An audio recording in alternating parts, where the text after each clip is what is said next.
Okay, good morning, everyone. Can you hear me well? Okay, my name is Ray. I am Taidong coordinator, and this is my teammate, Elan. When I wave to everyone, and Cindy. Hi, I'm Cindy. I'm Elan coordinator. Rita. Hi everyone, I'm New Taipei City Coordinator Frida. And today's our specialty topic is culture and festival. Next page. So we will divide this topic into 4 parts. The first part will be culture, which will be focusing on humans' interactions, people lifestyle in Taiwan. And the second part, we will be going to show you how school may look like in Taiwanese schools and famous Taiwanese festival. And the third part will be taboos that you might encounter in Taiwan. Next page. So culture, I think a culture is a very big word, and it includes like religion, food, what we wear, what we speak, what we believe in, what is right and wrong. And next page, today we will be focusing on people's lifestyle here. This is a Chinese character about for Zen, for people, for human. Next page. So you will be in each size and school in coming months, which means that you will be in Taiwanese community, and you might encounter some cross-cultural experience. And I always think that traveling to a foreign place for a few days and living in a foreign place like almost a year are totally different things. So you need to adapt to a new place and explore new environment, meet new people, and adapt to new lifestyle. And forming a new relationship with different people, which I think it's not an easy task. And I hope our specialty presentation today can give you a general idea of how Taiwanese people lifestyle and to minimize the miscommunications happen. Next page. So how miscommunications happen is when we have different expectations toward one another. So we expect others to behave like us or behave like them. And when they don't, then the cultural incident will happen. And how we react to the cultural incident might be with anger or with worry. And these emotions or feelings come with it might cause us to avoid contact with other people. So we don't hope the miscommunications to happen because we want not to increase the cultural exchange. Next part. So talking about Taiwanese culture, we adapt from, in old time, we adapt from an agricultural society, which means that you need to keep a good relationship with your neighbors and family, because when the harvest seasons come, you need lots of people to help you to collect all the permits. So people will value family, people will value neighbors, value group in spirits a lot. So next page. So because people are very care about good dynamic, so our human network or connections here are quite close and complex. I always remember when I was little and my grandpa got sick, and all the neighbors in my community come and visit him. Or some people got sick in my neighborhoods, and the next morning it's the topic that all the neighbors are talking about. So you can see that the human connection network here is pretty close. And people tend to not be the one who make the situations awkward. So they will keep the harmonic atmosphere around the group. Next page. So in order to keep the harmonic atmosphere around the group, people sometimes don't want to be the person who break the situation, so they might shrink their egos and they might hide in the group and don't say a word. And this is not only happened in daily life, it's also happened in the working space. So instead of looking boss and colleague as an equals, people in our community, people view hierarchy, for example, age, or someone have title, for example, principal or directors. So this also happens in and working space. Next page.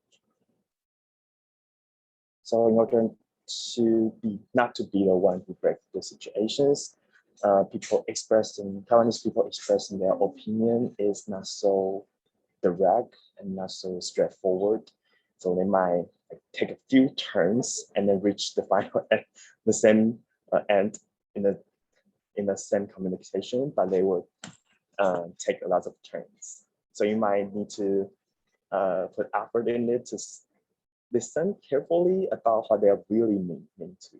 Next page.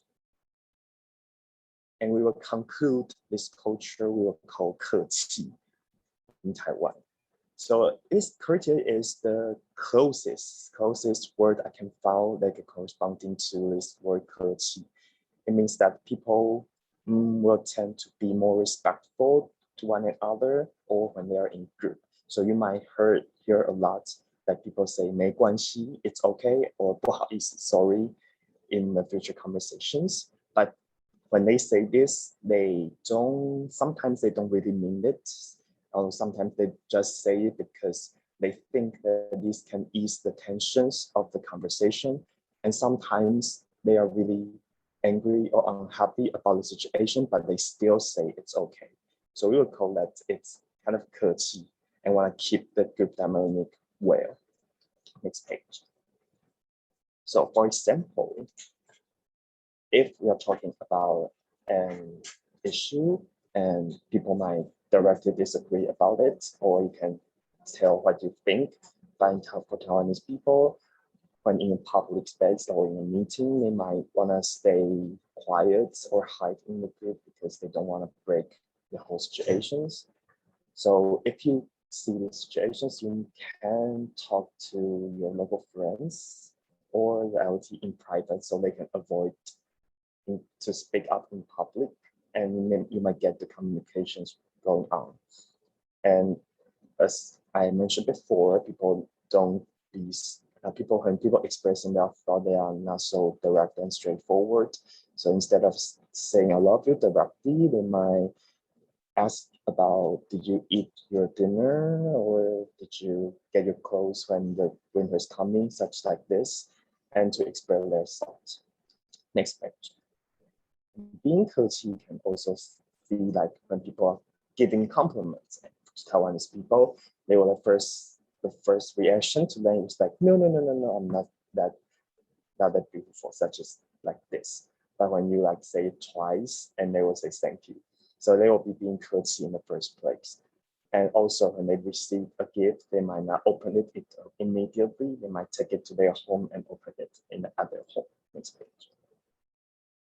So although people are being 客气, but most of Taiwanese people, we think it's friendly and are willing to show hospitality. So if you really want to discuss something or talk with your local friends or your LET, show your heart to them and be open-minded. They are all willing to help.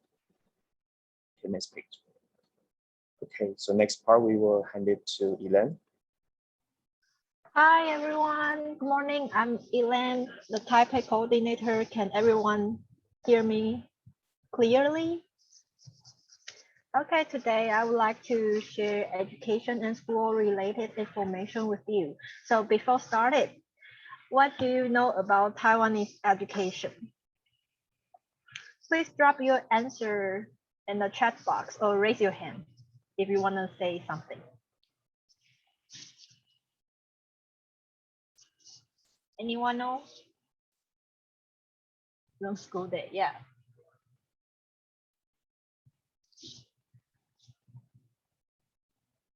Okay, so does any of you know who he is?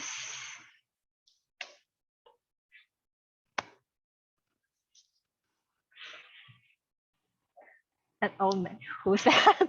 Yeah. Okay. Okay. Yes, he is Confucius. So his teaching and philosophy have a great influence on the Asian education, especially in Taiwan and China. Okay, can you see this picture? Do you know what does it mean?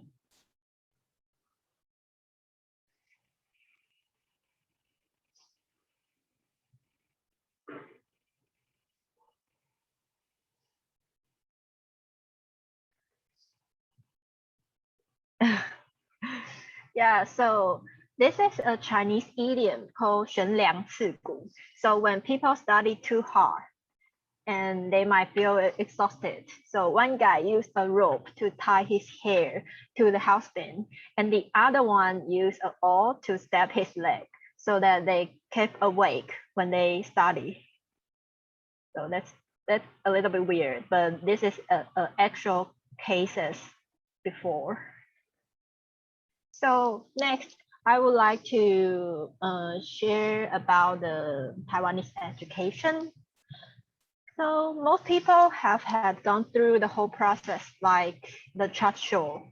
So starting from the elementary school to high school, and according to the statistic in 2020, so we have 140 schools for higher education in Taiwan, and more than 1 billion people go to college. So most of Asian students study so hard in order to get higher grades. So teacher always arrange a lot of examination to students. So students have no time to explore themselves. So many students choose their major by following their parents or teachers' suggestion. Perhaps they don't exactly know what they want. So as you can see, so maybe Western people have a lot of time to explore themselves and figure out what is their interest, but we don't have that. So can you guess how long is the average school day in Taiwan? 7. 8 hours, 9, 8, yeah, 12 hours. Who said 12 hours? Yeah, I think 12 hours. But according to the research from National Center on Education and the Economy, so Taiwanese students spend 8.5 hours in school. So compared to other countries, you can see how diligent Taiwanese students are. So let me show you. Here are 2 real examples of the school curriculum in Taipei. So as you can see, elementary students basically start from 7:50 to 4 p.m. So for junior high student, on the right-hand side of the picture, started from 8:30 to 5 o'clock. And most students also go to cram school after the normal school time. So take myself as an example. When I was an elementary student, I went to school at 7 o'clock in the morning and also participant cram school. After normal school time, so I usually went home at 6 o'clock. And sometimes I also had English class twice a week. So I usually stay at cram school till 8 o'clock. So the next picture, this is the cram school culture. So you can see how hardworking the Taiwanese students they are and how active their parents to invest on those cram school. So on the left-hand side, you can see the street. You can see the 补习街, which is cram school street. So this is the street close to Taipei main station. So if you come to Taipei, you walk around the Taipei main station, you can see the street.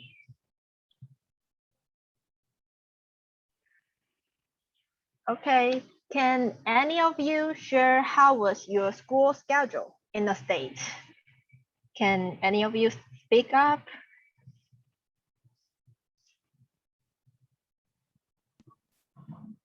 In the States, for me, school was way more chill than this. No? I went to school from like in high school, I went to school from like 7:20 to Uh-huh. like 1:30 or not 2:15. Oh, okay. Any of you join the participant the cram school? Anyone? I never went to a cram school. We had classes after school that would be like college prep. Yeah. But I don't think cram schools are a thing in the United States. Like I've never heard of them or Mhm. experienced them. What about private tutor? Anyone has private tutor before?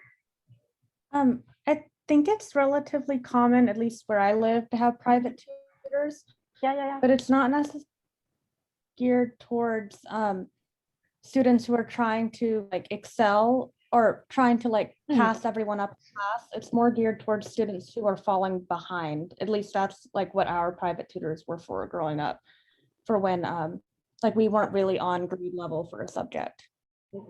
So you have more time to do what you like, right? Okay, cool. So I would like to ask some questions that you might experience when you are at school. So when preparing a lesson with your LET, you might ask to discuss with your LET on Saturday. What will you do? Or will you try to communicate with your LET?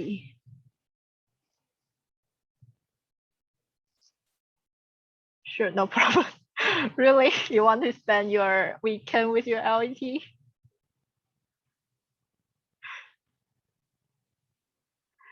Go on, Saturday. Yeah. 7 hours.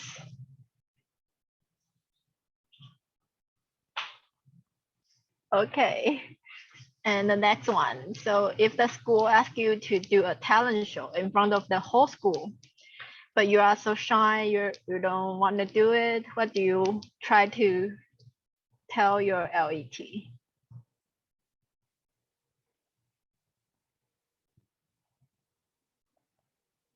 They want you to perform, like you to show your talent or something. Is that what you're saying? Yeah. I don't know.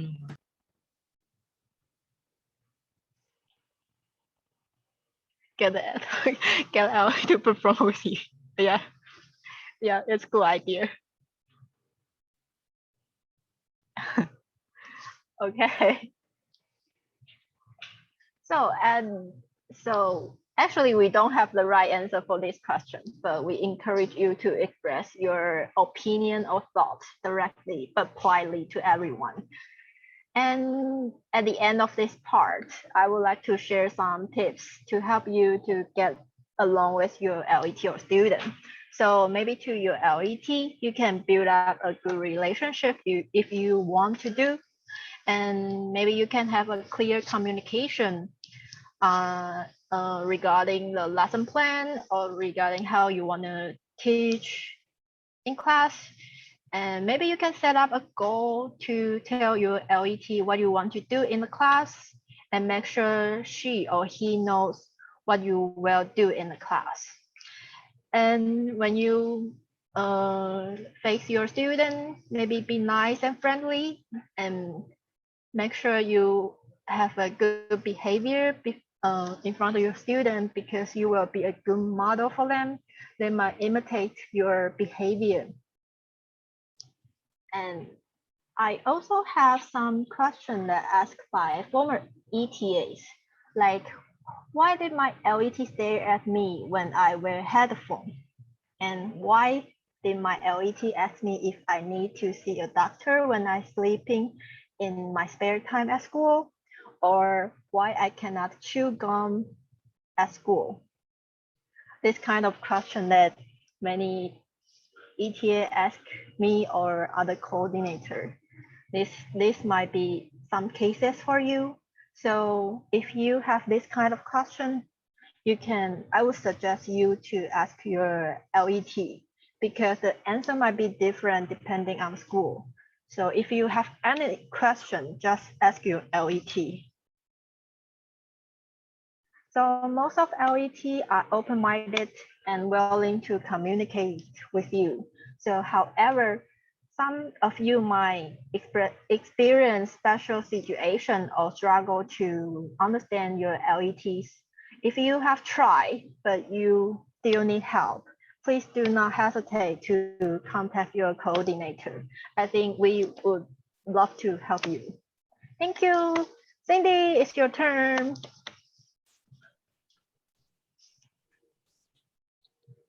Hi, can you guys hear me? I'm Elan coordinator Cindy. And next slide, please. So I'm going to introduce about Taiwan cultural festivals according to 3 categories. The first one is the lunar calendar. It's based on the cycle of the moon, and it's usually used in Asian countries. The second is based on Gregorian calendar, which is the calendar we are using worldwide now.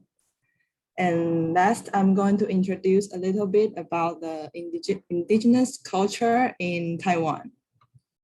Next, please. So before I start, I would like to give you some general information about the festivals in Taiwan.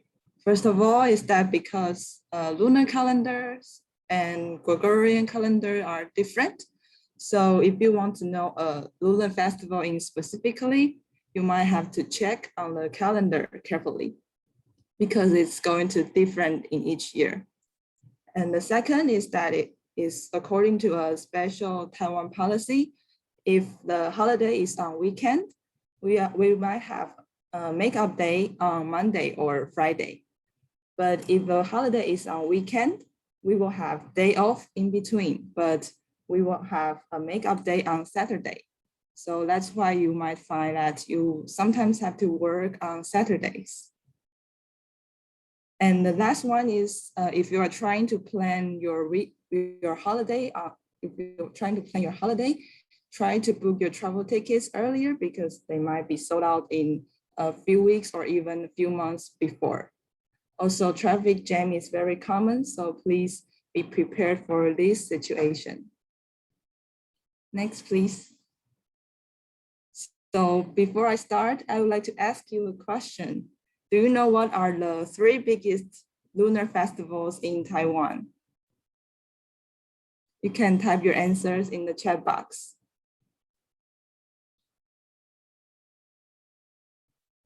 I see Mid-Autumn Festival and Lunar New Year and Dragon Boat Festival. Yeah, we can see the answer now. You all got the correct answer. So they are Spring Festival, also known as Chinese New Year. And the second one is Dragon Boat Festival. The third one is Moon Festival, also known as Mid-Autumn Festival. And I'm going to introduce all of them later. Next slide, please. Okay, so I will start with Chinese New Year. So it's beginning of a new lunar year. And there are actually different traditions on different days. For example, on New Year's Eve, we will have a family reunion with all of the family members and also receive red envelopes from the elders. And we might play scratch offs with our relatives or also play firecrackers, things like that. And on the first day of the lunar year, we will paste string couplets on the door and also visit temples and worship for a good year and visit our relatives. So on the pictures, you can see that there are spring couplets and the red envelopes and also scratch offs. Next slide, please. Next festival is the Lantern Festival, and it's celebrated because it's the last day of Chinese New Year, also the first full moon in the new year. And on this day, we will usually eat yuan xiao. you can see it's on the lower right, it's a white round thing and usually with sesame inside, and it's very delicious. And for children, they might play guess riddles, lantern riddles. So they will stick the riddles on their lantern and people can guess the answer. Next is a famous event in Pingxi. It's called Releasing Sky Lantern. As you can see on the picture, it's very beautiful. So you can have a visit. Next, next slide. Okay, so the next one is Dragon Ball Festival, and it's in memory of Qu Yuan. If you know him, he is a famous patriot and poet in the ancient China. So if you want to know more about his story, you can click on the blue word. We will share this slide with you later so you can know more. But basically, because he drowned himself in a river because he didn't want to serve another dynasty. So in order to look for him in the river, the villagers row a boat trying to find him, and that turns into the Dragon Ball race nowadays. And also, in order to distract the fish from eating him, people will make rice dumplings. As you can see on the picture, it's covered with the bamboo leaves, and it's also very delicious. So the fish will not fish will eat it instead of Qu Yuan's body. And the last one is a fun activity, is egg balancing. It's some say it's easier to success on these days, so you can also give it a try. Next, please. So the next holiday is Ghost Festival. In the lunar year, in July, in lunar year is Ghost month, and because the gates of hell opens on the 1st and close on the 30th. So in the middle of this month is Ghost Festival, and people will prepare feast for the ghosts. We also call it grand worships. So during this time, if you see lots of food placing on the tables, as you can see on the picture, please try not to take them or eat them because it's for the ghosts. Also, there are many taboos during this festival. For example, try not to dry your clothes at night because the ghost may wear it. And also don't go around river area because the ghost might pull you into the water. So it's good to know if it's some of the taboos you might need to know. And later, Frida will also share more about the taboos. Next holiday is the one we just had last week. We had a 4-day holiday. It's called the Moon Festival, also known as the Mid-Autumn Festival. And it's celebrated because we celebrate because of it's the harvest moon, the fullest moon in a year. And on this day, people will prepare moon cake because it looks like a shape of the moon. And we will eat together with our family or give it as a gift. Also, we will do barbecue outdoors so that we can admire the full moon. And as you can see on the picture, pomelo is very popular during this season because it's not only because it's the pomelo season, it's also because the sound of pomelo in Chinese, 柚子, is similar to blast in Chinese, 保佑, because they all have 佑 in the word. And as usual, every festival comes with some stories. So if you are interested in the story of Chang'e or Moon Rabbit, you can click on the blue words. Next slide. So the next groups of the festivals are based on Gregorian calendars and days are fixed. So the day will be exactly the same on the calendar. And first is the New Year. So it's basically just celebrating New Year. It's on the 1st of January. And we usually have, on New Year Eve, we usually have concerts and fireworks in your county. And you can see the famous Taipei 101 firework, but Taiwanese people usually say it looks like a feather duster. And there will also be a flag raising ceremony in the presidential palace. Next one is the Tutu and Memorial Day. It's on February 28th. And it's actually in memory of a massacre incident in 1947. But there is a lot of history behind it. So we will just make the story short because a lot of intellectuals were killed at that time. And so it was causing conflicts between nations. So now you can see our national flag at half-staff on this day. There is also a Peace Memorial Park in Taipei, so you can pay a visit if you're interested. Next slide. Okay, so next two holidays are usually together. They are Children's Day and Tomb Sweeping Day. So we will usually have a 4 to 5 days vacation. And for Children's Day, it's for children, so they might get gifts from schools. And also they will have day off. For Tomb Sweeping Day is also known as Qingming Festival. On this day, we will visit the graveyard and clean the tombstone and worship to our ancestors. But it doesn't have to be exactly on this day because it might be too crowded in the graveyard. So people will actually visit a few weeks ahead or after. Next, please. So the next best holiday is the one happened yesterday. It was Teachers' Day. So it's very important festival. And students might prepare gifts or cards to teachers to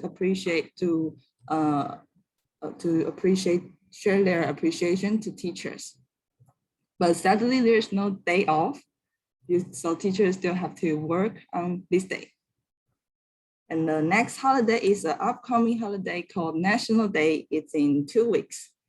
So the origin of this day is due to a revolution happened in 1911. It's the date when ROC overthrew Qing Dynasty in mainland China.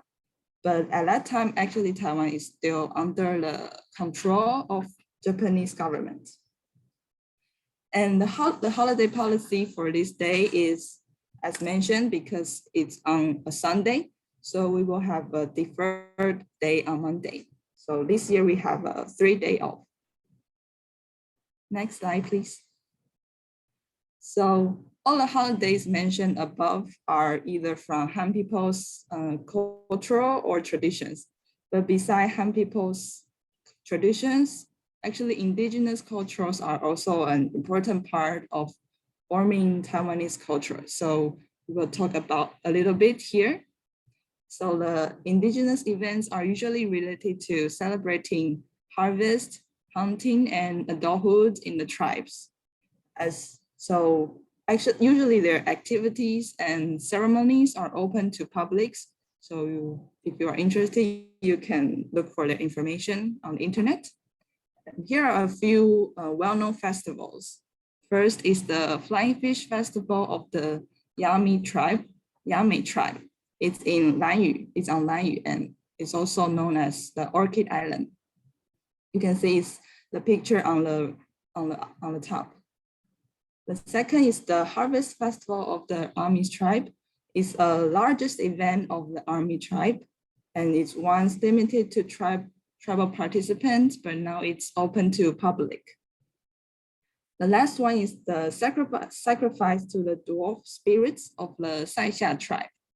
There's a saying that a long time ago, the Saixia people killed all the dwarfs, so now they will pay back to their spirits. And if you want to know more about these festivals, you can click on the blue words as well.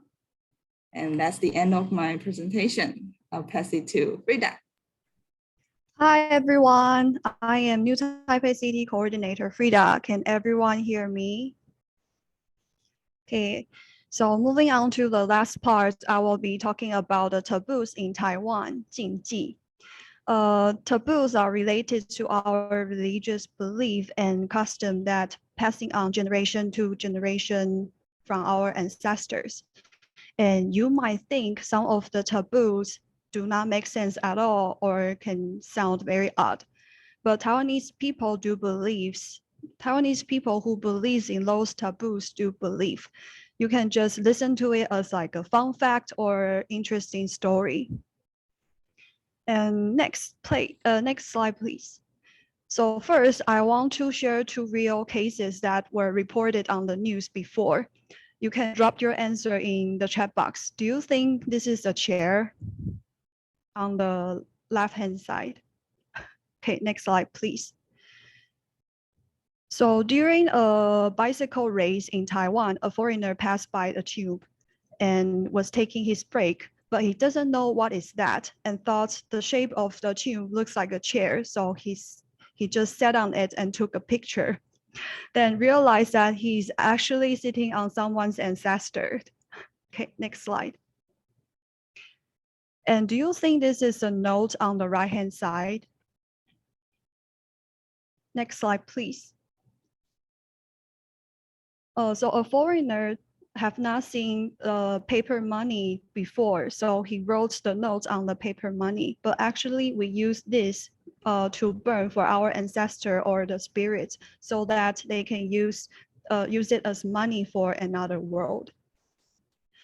When coming to a foreign country, it is always good to know the taboos or the custom, so that you will not do something inappropriate or impolite. And you will not making jokes like these 2 people. Okay, next slide, please. 13 is considered an unlucky number in the US. What about the unlucky number in Taiwan? Next slide, please. Yes, 4 is considered an unlucky number in Taiwan because 4 in Chinese, 4, sounds like death, 4, and Taiwanese people don't like to talk about death. So in the hospitals or in the hotel, you will not see 4th floor button in the elevators. People who are sick do not want to stay on the 4th floor. It feels like you stay on the floor of death, or staying in room 4 sounds like you are staying in a room of death. Okay, next slide. And talking about gifting, there are something you should be aware of. Next slide, please. We will not give a clock as a gift because the Chinese 送钟 sounds like has another meaning that you are attending someone's funeral. And also gifting a pair of shoes or an umbrella are not a good idea either, because shoes in Chinese can be evil. And then umbrella in Chinese, 伞, sounds exactly like, sounds similar like 伞, breaking up. So if you give those 2 things to a friend, that means your friendship will be broken. But if you really want to give a pair of shoes to a friend, you can collect $1 from your friend. By doing this, can break the bad luck. Okay, next slide, please. In Taiwanese culture, the color red means good luck, but it can be different meanings in different situations. Next slide, please. We will not write a name in red because the red ink symbolizes blood. So, and in ancient time, the red name, we only use this for a condemned criminal. So if you write someone's name in red, that means that person is going to be killed very soon. Okay, next slide, please. Also, during Chinese New Year, we love getting red envelope because it means lucky money. But if you see a red envelope on the street, it is not a good idea to pick it up, especially for guys. That will lead you to an unwanted marriage. In ancient time, this is very important for a woman to get married. And if a girl died at her young age and did not get married, her parents would still want to find her a husband, but who wants to get married with a ghost? So the parents will write the daughter's name on the paper and then put it into a red envelope along with the hair and the fingernails. So whoever picks it up that need to their daughter so that they think their daughter can rest in peace.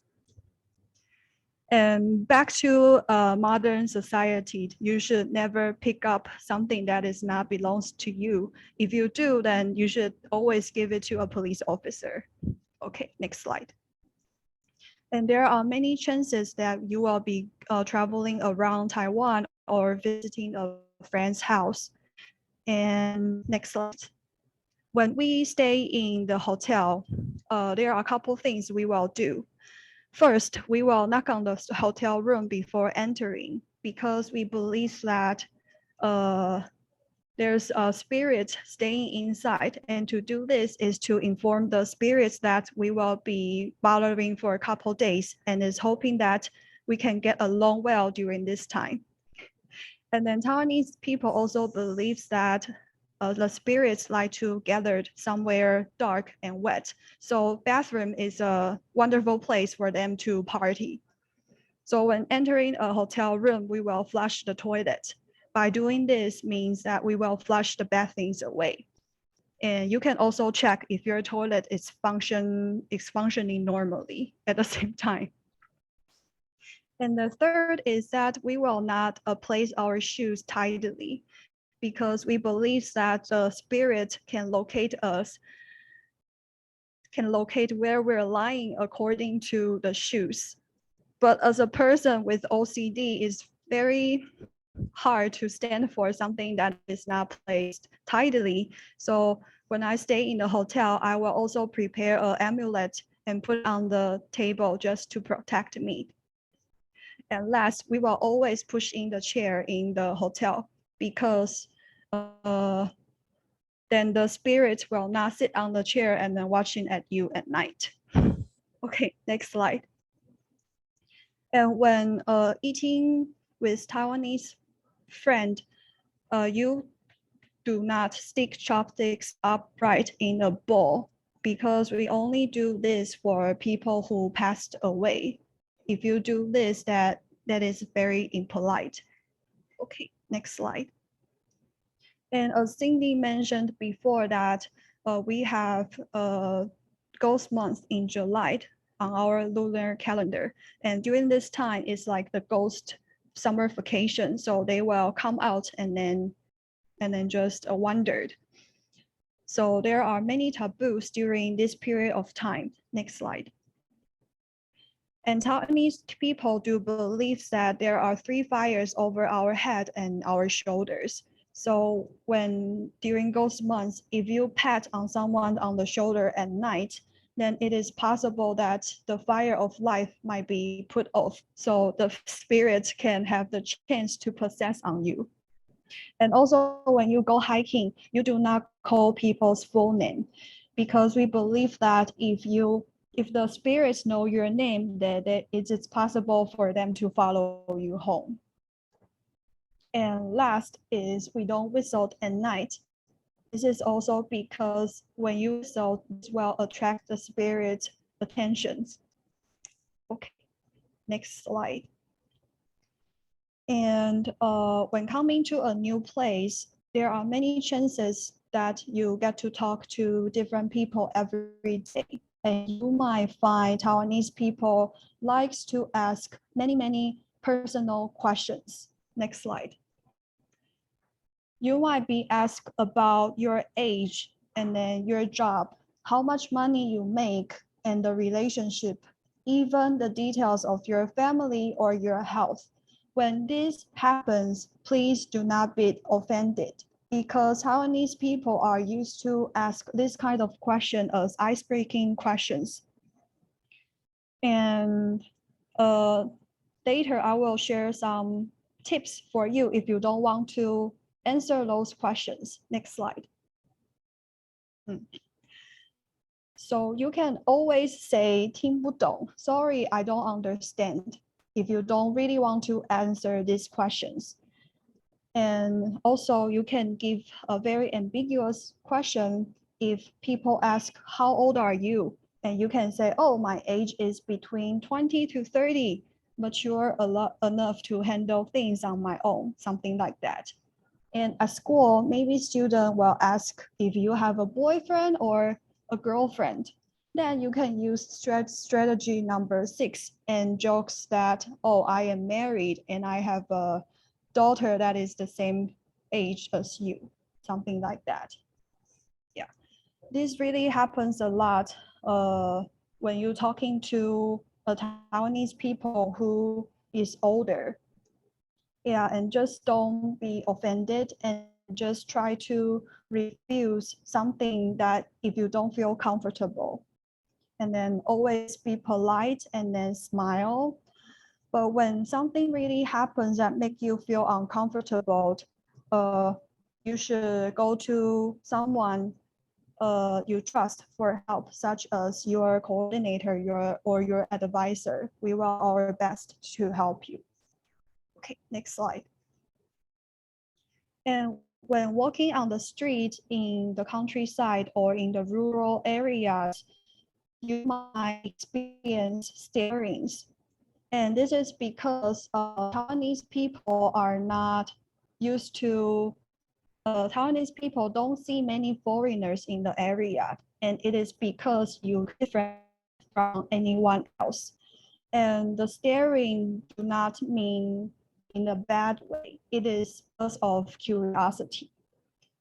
And also when you're having conversations with Taiwanese people, you may find Taiwanese people like to focus on the appearance, like the height, the weight, the hair color, eye color. So if I'm talking about Cindy and I will know Cindy, the girl with curly hair and is very thin. By saying this is to make sure that Ray knows that I'm talking about Cindy, because Cindy is the only girl who has curly hair. When this happened, please do not be offended, because this is just a way of speaking for Taiwanese people. And again, if someone says something that makes you feel uncomfortable, of course, you should bring it up to someone you trust, like your advisor or your coordinators. Okay, next slide. So in conclusion, when speaking of culture, there's no right or wrong. It's more about respect and understanding each other. And we hope the sharing about the culture today can give you a general idea, can also help you to experience less cultural shock, and can help you to fit in the life in Taiwan as soon as possible. And that is all our presentation for today. Thank you for your attention. Do you have any questions?